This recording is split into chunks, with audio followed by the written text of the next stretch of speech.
విశాఖని విధ్వంసం చేసేశారు. ముఖ్యంగా తీర ప్రాంత నియంత్రణ మండలి సిఆర్జెడ్ ఉల్లంఘనలు పాల్పడి తీర ప్రాంతంలో సాక్షాత్తు వైసీపీ నాయకులే పెద్ద ఎత్తున సముద్ర తీర ప్రాంతంలో కాంక్రీట్ జంగల్తో పాటు అక్రమ నిర్మాణాలు చేపట్టి సిఆర్జెడ్ ఉల్లంఘనలు పాల్పడ్డారని చెప్పి గత 6 ఏళ్లుగా పోరాడుతూ ఉన్నాం. విజయసాయిరెడ్డి వాళ్ళ కుమార్తెకి ఒక స్టార్ హోటల్ కట్టాలని భీమిలీలో సముద్ర తీర ప్రాంతంలో అల్సా మెరైన్స్ ఇంటర్నేషనల్ అనేటువంటి సంస్థకు చెందినటువంటి భూమిని కొనుగోలు చేసి ఏదైతే అక్కడ కాంక్రీట్ నిర్మాణాలు చేపట్టారో కోవిడ్ ఉన్నటువంటి సమయంలో అంటే ఆగస్టు 2021లో కోవిడ్ ఉంటుండగా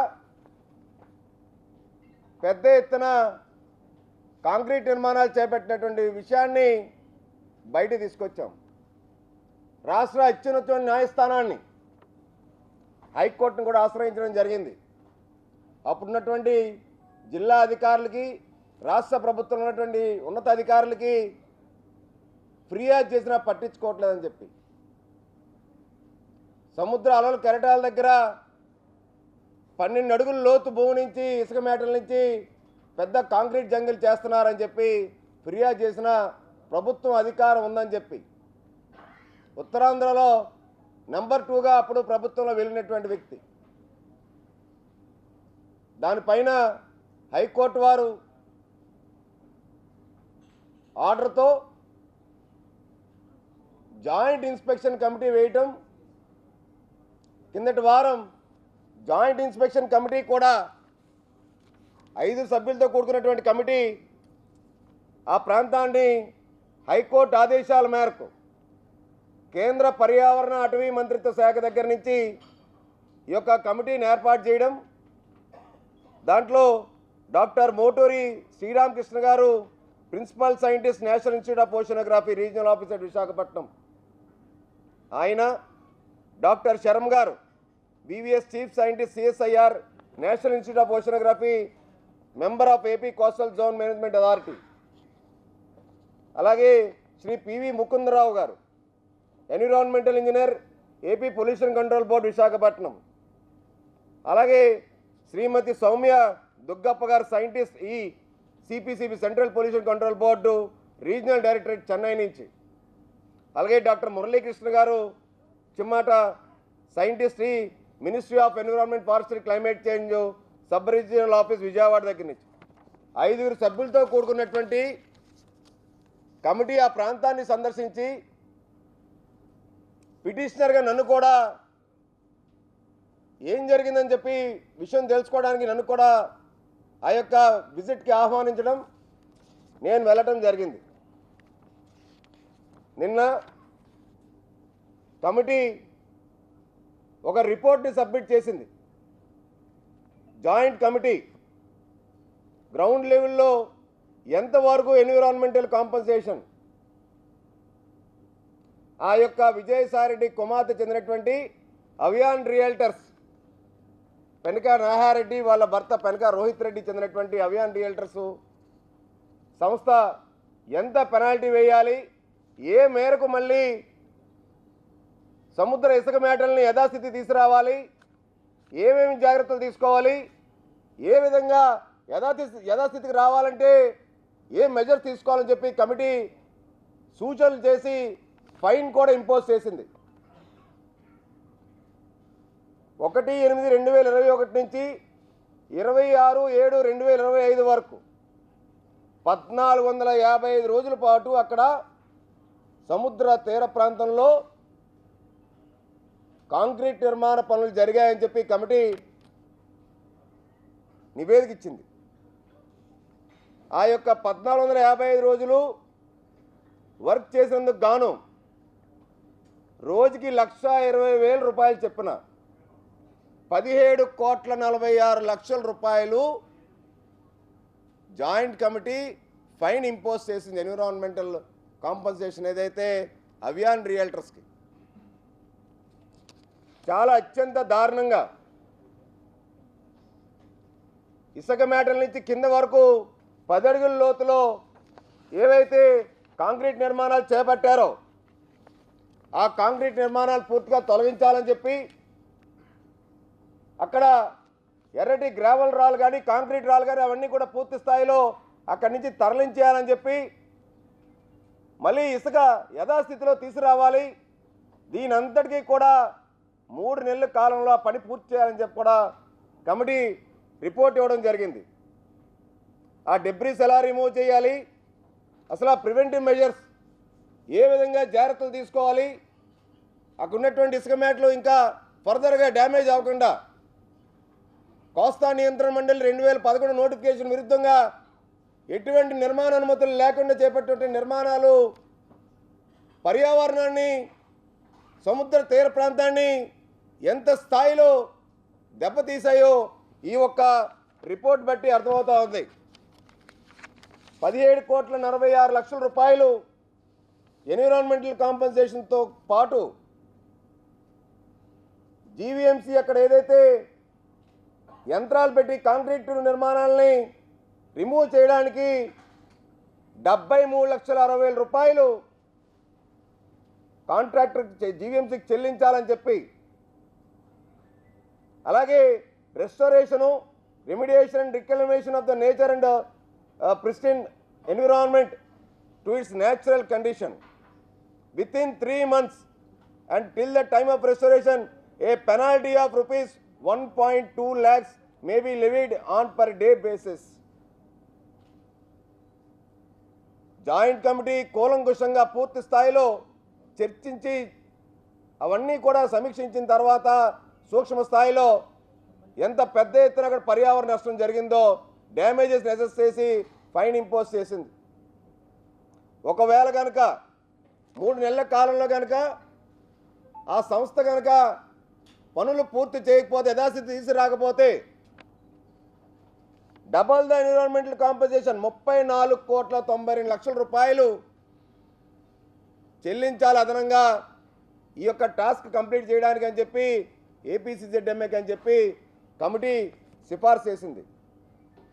ఇవన్నీ కూడా రాష్ట్ర అత్యున్నత న్యాయస్థానానికి ఒక నివేదిక ద్వారాగా సబ్మిట్ చేయడం జరిగింది. అంటే దీన్ని బట్టి విజయసాయి విధ్వంసం విశాఖలో ఏ స్థాయికి తీర ప్రాంతంలో జరిగిందో దీన్ని బట్టి అర్థం చేసుకోవచ్చు. కోస్తా నియంత్రణ మండలి నోటిఫికేషన్ని అమలు చేయాల్సినటువంటి ఐఏఎస్ అధికారులు, జిల్లా అధికారి గారు ఏపీసీజెడ్ఎంఏకి సిటీకి చైర్మన్గా వ్యవహరిస్తున్నటువంటి వ్యక్తి, వీళ్ళందరూ ఉంటుండగా బరి తెగించి మరీ చేసినటువంటి నిర్మాణాల వల్ల పర్యావరణ విధ్వంసం జరిగింది. సముద్ర తీర ప్రాంతంలో హై టైడ్ లైన్, లో టైడ్ లైన్ అని అంటాం అలలు, అవి కూడా ఈ గోడలు తాగేసి అటుపక్క సముద్రం నీరు వెళ్ళిపోయేటువంటి పరిస్థితి తీసుకొచ్చారు. ఇక్కడ మన కోస్టల్ బ్యాటరీ నోవోటెల్ దగ్గర నుంచి భీమ్లీ బీచ్ వరకు సుమారు 23 కిలోమీటర్ల మేర వైసీపీ ప్రభుత్వంలో, జగన్మోహన్ రెడ్డి ప్రభుత్వంలో పెద్ద ఎత్తున విధ్వంసం చేశారనడానికి ఇంతకన్నా సాక్ష్యం ఇంకేం కావాలి. ఈ యొక్క ప్రకృతి విధ్వంసం చేసినటువంటి అవియాన్ రియల్టర్స్ సంస్థతో పాటు జీవీఎంసీ అధికారులైన కోర్టుకు ఇంకో నివేదిక కూడా సమర్పించారు. అక్కడ ఉన్నటువంటి ఫిషర్మెన్ కమ్యూనిటీ అసోసియేషను మా కేసుతో పాటు ఆ కేసులో ఇంప్లీడ్ అయ్యారు. సిఆర్జెడ్ ఉల్లంఘనలు పాల్పడ్డారని చెప్పి 5 రెస్టో బార్ల మీద పూర్తి స్థాయి నివేదిక కూడా ఇచ్చారు. హైకోర్టు వాళ్ళు ఏదైనా వాళ్ళకు ఉంటే అభ్యంతరాలు ఉంటే విన్నవించుకోమని కూడా చెప్పిన తర్వాత అన్ని కూలంకుషంగా వాళ్ళు విన్నపాలు విన్న తర్వాత 5 రెస్టో బార్లు బీజాగ్ రెస్టో బార్ ఒకటి భీమిలీ దగ్గర ఉన్నటువంటిది, ఇది వైసీపీ నాయకుడిదే. తీరం బీచ్ రిసార్ట్స్, ఇది వైసీపీ నాయకుడిదే. విరాగం రెస్టో బార్ గత ప్రభుత్వంలో ఇది వైసీపీ నాయకుడిదే. మెర్లిన్ కే రెస్టో బార్ మాజీ మంత్రి గారు తమ్ముడిది, వైసీపీ. దీంతో పాటు శాంక్టమ్ బీచ్ రిసార్ట్, ఇప్పుడు మాకు వైసీపీ మహిళా నాయకురాలు జిల్లాలో మా జీవీఎంసీ ఫ్లోర్ లీడరు, మొన్న కూటమిలోకి మా పార్టీలోకి వచ్చినటువంటి ఒక ఎక్సెప్షన్ మెంబర్ది, వీళ్ళందరూ కలిపి పూర్తిగా నో డెవలప్మెంట్ జోన్ సిఆర్జెడ్ ఉల్లంఘనలు పాల్పడ్డారని, ఎటువంటి అనుమతులు జీవీఎంసీ దగ్గర నుంచి అప్రూవల్స్ తీసుకోలేదు, సిఆర్జెడ్ దగ్గర నుంచి తీసుకోలేదు, యథేచ్ఛగా అధికారం ఉంది కదా అని చెప్పి తీర ప్రాంతంలో పెద్ద ఎత్తున గ్రౌండ్ వాటర్ కూడా డ్రా చేశారు, బోర్లు తవ్వేశారు సిఆర్జెడ్ ఉల్లంఘనల విరుద్ధంగా. ఇంత పెద్ద ఎత్తున ఉల్లంఘనలు పాల్పడి అక్రమ వ్యాపారాల కోసం వీళ్ళు చట్టాలు కూడా లెక్క చేయకుండా వ్యాపారాలు చేసుకుంటూ పోయారు. అందుకే జనసేన పార్టీ మా అధినాయకులు పవన్ కళ్యాణ్ గారి స్ఫూర్తి మేరకు న్యాయ పోరాటం, పర్యావరణాన్ని పరిరక్షించాలి, భావితరాలకి విశాఖ నగరాన్ని అద్భుతమైన నగరంగా, ఒక సముద్ర తీర ప్రాంతం ఏదైతే ఉందో ఒక మంచి టూరిజం హబ్గా తీర్చిదిద్దాలని చెప్పి ఒక తపనతో పనిచేస్తున్నటువంటి గొప్ప నాయకత్వంలో ఇన్ని పోరాటాలు చేసుకుంటూ వస్తున్నాం. న్యాయ పోరాటాలు చేస్తుంటే ఇప్పుడు పూర్తి స్థాయిలో కూటమి ప్రభుత్వం వచ్చిన తర్వాత హైకోర్టు ప్రధాన న్యాయమూర్తి గారు ఆదేశాల మేరకు హైకోర్టు వారే ఆశ్చర్యపడేలాగా ఇక్కడ జరిగినట్టు పనులు ఏవైతే ఉన్నాయో ఇవన్నీ కూడా విశాఖ ప్రాంత ప్రజల్ని పెద్ద ఎత్తున కలత వేసింది.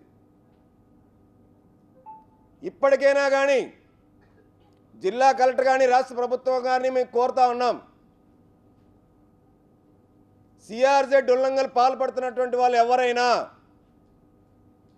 వాళ్ళు ఏ పార్టీకి చెందినటువంటి వాళ్ళైనా,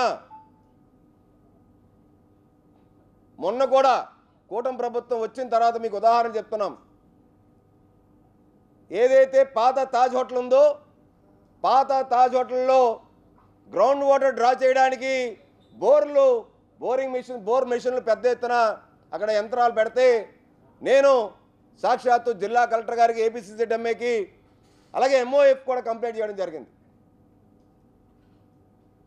గతంలో నోవోటెల్కి బోర్లు గ్రౌండ్ వాటర్ డ్రా చేయకూడదని చెప్పి హైకోర్టు ఆర్డర్స్ ఉన్నప్పటికీ కూడా మళ్ళీ అక్కడ పక్కనటువంటి వాళ్ళకి సంబంధించినటువంటి వెంచర్ ఏదైతే ఉందో ఆ నిర్మాణ పనుల్లో భాగంగా మళ్ళీ గ్రౌండ్ వాటర్ డ్రా చేయబోతూ ఉంటే నేను కంప్లైంట్ చేయడం జరిగింది, దాన్ని నిలిపేయడం జరిగింది. వ్యాపారస్తులు వ్యాపారాలు చేసుకోవచ్చు, బల్క్ వాటర్ కనెక్షను జీవీఎంసీని అడిగి జీవీఎంసీకి తగిన మొత్తంలో డబ్బులు చెల్లిస్తే అధికారికంగా వ్యాపారస్తులకి, హోటల్స్కి, అన్నింటికి కూడా నీరు ఇచ్చేటువంటి పరిస్థితి ఉంది. కానీ అక్రమంగా సిఆర్జెడ్ భాగంలో బోర్లు తవ్వడం, కాంక్రీట్ నిర్మాణాలు చేపట్టడం, ఎటువంటి నిర్మాణ అనుమతులు లేకుండా సిఆర్జెడ్ 1 ఏరియాలోని, సిఆర్జెడ్ 3 ఏరియాలోని నో డెవలప్మెంట్ జోన్లో ఉన్నటువంటి ప్రాంతాల్లో నిర్మాణాలు చేపట్టడం అన్నది రేపు పొద్దున్న పర్యావరణానికి, మన తీర ప్రాంతానికి పెద్ద ఎత్తున ముప్పు వాటిల్లేటువంటి ప్రమాదం ఉంది. నిన్న పొల్యూషన్ కంట్రోల్ బోర్డు అధికారులు కూడా చెప్తా ఉన్నారు,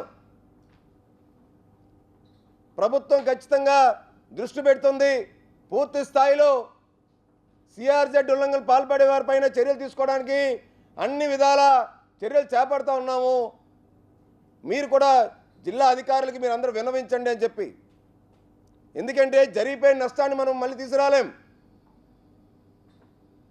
జరగబోయేటువంటి నష్టం కానీ మళ్ళీ జరిగేటువంటి పనులు కానీ జరగకుండా సిఆర్జెడ్ ఉల్లంఘన పాల్పడే వాళ్ళపైన క్రిమినల్ కేసులు కట్టాలి. అందుకనే రాష్ట్ర అత్యున్నత న్యాయస్థానం కూడా హైకోర్టు వారి ఆదేశాల మేరకు విజయసాయి గారి కుమార్తె సంస్థ మీద కేసు కట్టమని ఆర్డర్స్ ఇచ్చారు. భీమిలీ కోర్టులో సీసీ నంబర్ 488/2025 అవియాన్ రియల్టర్స్ ఏదైతే ఎన్విరాన్మెంటల్ డిస్టర్బెన్సెస్ చేసి వైలేట్ చేశారో ఎన్విరాన్మెంటల్ ప్రొటెక్షన్ యాక్ట్ కింద 1986 యాక్ట్ కింద సీసీ కూడా ఫైల్ చేసి సూట్ ఫైల్ చేశారు ఆ సంస్థ మీద. అవియాన్ రియల్టర్స్ ఎల్ఎల్పి, అలాగే పెనక నేహారెడ్డి, పెనక రోహిత్ రెడ్డి, వీళ్ళు ముగ్గురు మీద వీళ్ళు కేసు కూడా హైకోర్టు ఆదేశాల మేరకు ఏపీసీజెడ్ఎంఏ మెంబర్ సెక్రటరీ కేసు కూడా ఫైల్ చేశారు. ఇంత పెద్ద ఎత్తున ప్రకృతి విధ్వంసం చేయకూడదు. వైసీపీ విధ్వంసానికి ఇప్పటికే విశాఖ నగరం పూర్తి స్థాయిలో సముద్ర తీర ప్రాంతం ముఖ్యంగా దెబ్బతిన్నది. కాబట్టి ఇటువంటి పర్యావరణ అనుమతులు లేకుండా ఎటువంటి నిర్మాణాలు చేపట్టినా ఆ స్టాండింగ్ కమిటీ ఎన్నికలు కూటమి ధర్మంలో భాగంగా గత స్టాండింగ్ కమిటీ కూడా కూటమి ప్రభుత్వం ఏర్పడిన తర్వాత జనసేనకి ఒక్క స్థానం కూడా ఇవ్వకపోవడం అన్నది చాలా బాధాకరం అని చెప్పి మా పార్టీ అధిష్టానం కూడా చెప్పడం జరిగింది. ఇప్పుడు మళ్ళీ స్టాండింగ్ కమిటీ ఎలక్షన్స్ ఆఖరి పర్యాయం మళ్ళీ వచ్చినప్పటికీ కూడా స్టాండింగ్ కమిటీ ఎన్నికల గురించి కానీ అభ్యర్థిత్వాల గురించి కానీ జనసేన పార్టీ ఇవ్వాల్సినటువంటి 3 స్థానాల్లో ఇవ్వకుండా ఏదైతే ఇప్పుడు ప్రక్రియ జరుగుతూ ఉందో ఇది చాలా అన్యాయం. 2 స్థానాలు ఉన్నటువంటి బీజేపీకి ఒక స్టాండింగ్ కమిటీ మెంబర్ ఇచ్చారు. 14 మంది సభ్యులు బలం ఉన్నటువంటి జనసేనకి ఒక్క స్టాండింగ్ కమిటీ మెంబర్ ఇవ్వకపోవడం అంటే ఇది ఎవరి కోసం, ఎవరికి సహాయం చేయడం కోసం, దేనికోసం అన్నది నాకైతే అర్థం కాలేదు. మొన్న జనసేన పార్టీ రాష్ట్ర ప్రధాన కార్యదర్శి ఎమ్మెల్సీ గారు కూడా పెద్దల నాగబాబు గారు సోమవారం మీటింగ్ కూడా ఆర్గనైజ్ చేయడం జరిగింది కార్యకర్తలందరికీ. సాక్షాత్తు మీటింగ్లో మా జిల్లా అధ్యక్షులు చెప్పారు, ఇప్పుడిప్పుడే మనకు సముచిత స్థానం లభిస్తూ ఉంది. దస్పల్లా హోటల్లో సమావేశం అయ్యా ఎమ్మెల్యేలందరమీ. ఒక స్థానం బీజేపీకి, 3 స్థానాలు జనసేనకి, 6 స్థానాలు టీడీపీకి అని. మరి ఏం జరిగిందో ఏంటో అభ్యర్థులను ఖరారు చేసినట్టున్నారు. ఎందుకంటే ఆ సమావేశానికి స్టాండింగ్ కమిటీ గురించి తెలియపరచడానికి కానీ, స్టాండింగ్ కమిటీ ఎన్నికల గురించి కానీ కూటమి పార్టీలు కానీ లేదనంటే మా పార్టీ వాళ్ళు కానీ నన్ను ఆ సమావేశాన్ని పిలవలేదు కాబట్టి ఆ పూర్తి సమాచారం తెలియకపోవచ్చు. ఒక్క స్థానం కూడా ఇవ్వకుండా జనసేన పార్టీ చెందినటువంటి కార్పొరేటర్లు వార్డులు అభివృద్ధి చెందాలంటే కనీసం సభ్యులు మన పార్టీ వాళ్ళు ఉంటే వార్డులు అభివృద్ధి చెందుతాయని చెప్పే ఉద్దేశంతో ఏదైతే ఆ యొక్క ఎన్నిక ప్రక్రియకి నామినేషన్ టైం అయిపోయిందో ఒక్క సభ్యుడు కూడా నామినేషన్కి వేసినటువంటి సాదిక్ కూడా వేసినట్టున్నాడు, మహమ్మద్ సాదిక్ అని. ఇప్పుడు ఆయన కూడా విత్డ్రా అవ్వమంటున్నట్టు వార్తలు ఏవో కథనాలు వస్తున్నాయి. అంటే కూటమి ధర్మం ఎందుకు తప్పారన్నది నాకైతే అర్థం కాలేదు. డిప్యూటీ మేయర్ కూడా పెద్ద ఎత్తున మా పార్టీ అధిష్టానం దృష్టి పెట్టి ఖచ్చితంగా జనసేనకు కావాలని తీసుకున్న తర్వాత గాజు గ్లాస్ సింబల్ మీద గెలిచినటువంటి వ్యక్తికి డిప్యూటీ మేయర్ సాధించుకున్నాం. డిప్యూటీ మేయర్ పదవి అన్నది పదవి కోసం కాదు. విశాఖ నగర ప్రజలు, పవన్ కళ్యాణ్ గారి అభిమానులు, జన సైనికులు, వీరమహిళలు జనసేనకి ఒక సముచిత స్థానం ఉండాలని చెప్పి భావించినటువంటి భావనని పార్టీ అధిష్టానాన్ని తీసుకెళ్ళగలిగాను ఆ రోజు. ఇవాళ స్టాండింగ్ కమిటీ మెంబర్స్లో ఏదైతే మాకు కూటమి ధర్మంలో భాగంగా ముగ్గురు వాటా ఏదైతే రావాలో ఆ ముగ్గురు వాటా రాకుండా ఇక్కడున్నటువంటి నాయకత్వం ఎందుకు ఈ విధమైన నిర్ణయం తీసుకుందో నాకైతే అర్థం కాలేదు. అది తీసుకోపోగా 4.5 ఏళ్లగా కౌన్సిల్ ఏర్పడడానికి ఇచ్చి పార్టీ సింబల్ మీద గెలిచింది మేము ముగ్గురమే. ఒకటి మా సోదరి బీసెట్టి వసంతలక్ష్మి, ఇంకోటి దల్లి గోవిందరెడ్డి, ఇంకోటి నేను. జనసేన పార్టీ సిద్ధాంతాలు మేము ఆవలింపజేసుకుని వైసీపీ ప్రభుత్వంలో జరిగిన విధ్వంసాలు, అరాచకాలు, అవినీతి, అక్రమాల మీద కౌన్సిల్లోని, కౌన్సిల్ బయట మా పార్టీ బాణ్ణి వాణ్ణి వినిపించాం మేము. అలాంటిది చిత్తశుద్ధితోన్నటువంటి ఒక ఆడబిడ్డ బీసీ మహిళ ఫ్లోర్ లీడర్ బీసెట్టి వసంతలక్ష్మిని ఆవిడ పనితీరు బాగోలేదని డిప్యూటీ మేయర్ గోవిందరెడ్డి మీద, ఇద్దరి మీద కొత్తగా వచ్చినటువంటి 11 మంది కార్పొరేటర్లు సంతకం పెట్టి వాళ్ళల్లో ఎవరికైనా ఇమ్మని చెప్పి లెటర్ ఇవ్వడం, అది ఎప్పుడో 10-15 రోజుల క్రితం ఇచ్చినటువంటి లెటర్ని నామినేషన్లు వేసినటువంటి ఆఖరి రోజున రిలీజ్ చేయడం. అసలు ఏం జరుగుతుంది? ఒక ఆడబిడ్డ పార్టీ కోసం చిత్తశుద్ధితో ఎటువంటి అవినీతి రిమార్క్స్ లేకుండా పార్టీ అధిష్టానం ఆదేశాల మేరకు విశాఖ మహానగరపాలక సంస్థ ప్రజల తరపున అనేకమైన పోరాటాలు చేస్తే ఇప్పుడు కొత్తగా పార్టీలోకి వచ్చినటువంటి జగన్ సైనికులు ఎందుకు ఆ ఫ్లోర్ లీడర్ని తీసేయాలని చెప్పి రిపోర్ట్ చేశారో, అసలు దీనికి గల కారణాలేంటో నాకు అర్థం కావట్లేదు. చాలా బాధగా ఉంది. విశాఖలో జనసేన పార్టీని బ్రతకనివ్వండి, బ్రతికించండి. పార్టీని సమాధి చేద్దామని చెప్పి అనుకుంటే అటువంటి అనుకున్న వాళ్ళని నేను సమాధి చేసేస్తాను. జనసేన పార్టీ గుర్తుపై, గాజు గ్లాస్ గుర్తుపై గెలిచిన వారికి అన్యాయం జరిగితే ఒక్కొక్క జన సైనికుడు హరిహర వీరమల్లిలాగా మారుతారు. జీవీఎంసీ స్టాండింగ్ కమిటీలో ఒక్కరు కూడా పోటీ చేయకపోవడం వల్ల ఇది ఎవరి నాయకత్వ లోపం అని చెప్పి నేను అడుగుతా ఉన్నాను. జీవీఎంసీలో జనసేన ముద్రని చెరిపేసేటువంటి కుట్ర జరుగుతుందేమో అని చెప్పి నాకు అనుమానాలు ఉన్నాయి. అలా జరుగుతున్నప్పుడే నేను పార్టీ అధిష్టానం దృష్టికి కూడా తీసుకెళ్ళి ఆ ఫలితంలో భాగంగానే డిప్యూటీ మేయర్ దల్లి గోవిందరెడ్డి గారికి గాజు గ్లాస్ గుర్తు మీద గెలిచినటువంటి జన సైనికుడికి, పార్టీ లాయలిస్టులకి ఆ రోజు పదవి తెచ్చుకున్నాం.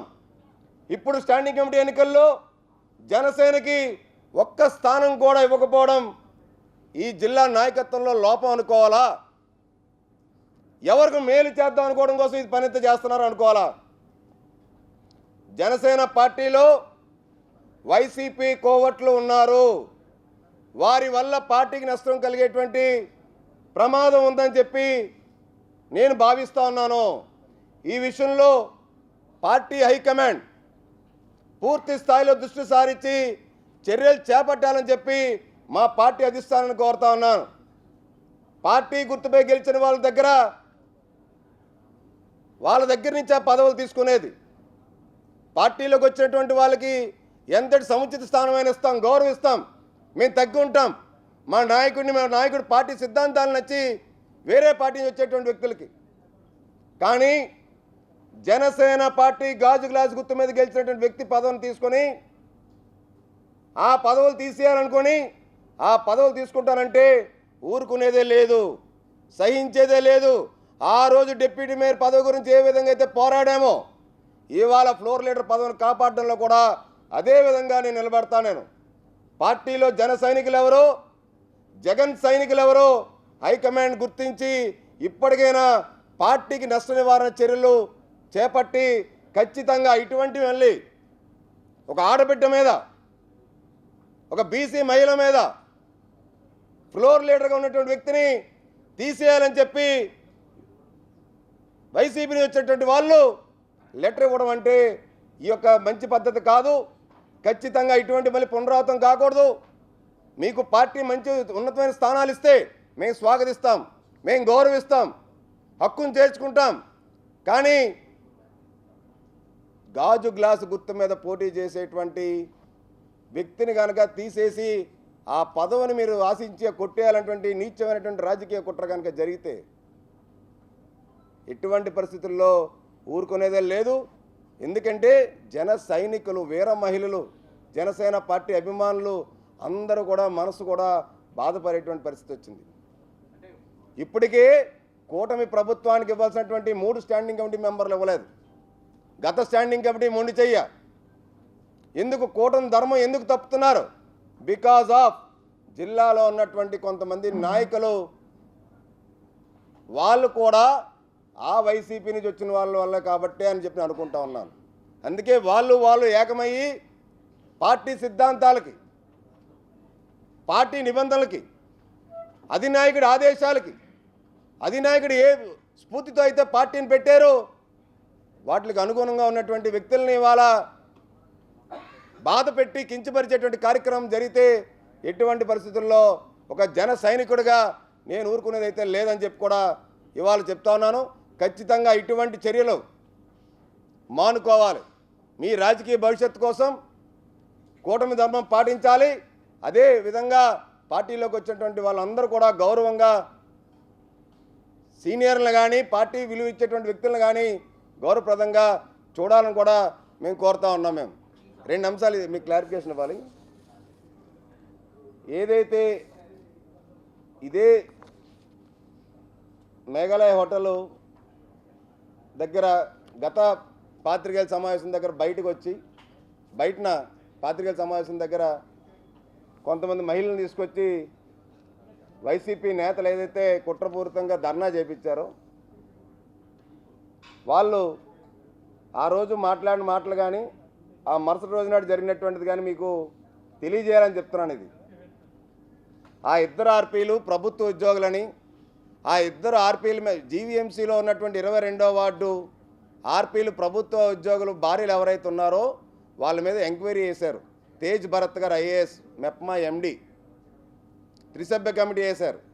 త్రిసభ్య కమిటీ వేసిన తర్వాత ఆ కమిటీ ఏదైతే ఇక్కడ ప్రెస్ మీట్ దగ్గర గొడవ చేసి నెక్స్ట్ డే కమిటీ ఏదైతే వేశారో రాష్ట్ర ప్రభుత్వం, ఆ కమిటీ విచారణ చేసిన తర్వాత విచారణలో నా మీద ఎలిగేషన్స్ చేసి వాళ్ళిద్దరు ఆర్పీలు కూడా స్వయంగా వాళ్ళ స్వహస్తాలతో రాసిచ్చారు.